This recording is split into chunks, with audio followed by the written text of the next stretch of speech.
The story of Marvelous Marvin Hagler is one of extraordinary triumph and heartbreaking tragedy, a tale that begins in the rough streets of Newark, New Jersey, and ends with a legacy etched into boxing history, but also cloaked in mystery, pain, and unanswered questions that continue to haunt fans to this day. Known for his granite chin, relentless work ethic, and fearsome presence inside the ring, Hagler rose from poverty to become one of the most respected middleweight champions the sport has ever seen, dominating opponents with a fierce combination of skill, discipline, and sheer willpower. But behind the gloves and glory was a man who had to fight for every ounce of respect he earned, not only from opponents but from the very industry that profited off his pain.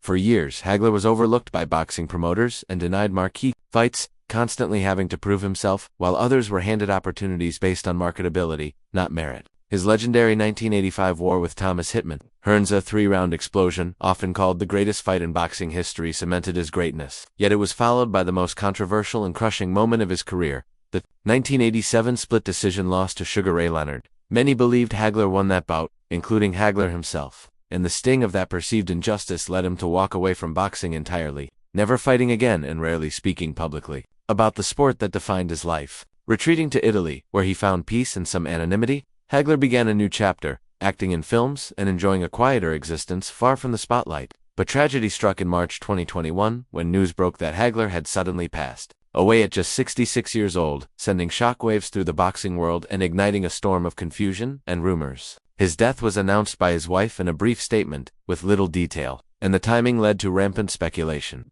particularly because it followed the height of the global pandemic and misinformation about health and vaccines. While the family insisted it was a natural and peaceful passing, the lack of transparency only deepened the pain for fans who felt robbed of closure. More than just a champion, Hagler was a symbol of grit, fairness, and what it meant to earn your place without shortcuts. The tragedy of his life isn't just in how it ended, but in how in his prime, he was often denied the recognition he deserved. He legally changed his name to Marvelous Marvin Hagler out of frustration with media outlets refusing to use his nickname, a powerful sign of how deeply he craved and demanded respect in an industry that often treated him as second best. His legacy now lives in the hearts of boxing purists and those who understand what it means to fight battles in and out of the ring. The heartbreak lies not only in his untimely death but in the long fight for respect he never should have had to wage. Marvin Hagler may be gone, but the sorrow of how his story unfolded and how much he endured for greatness will never be forgotten.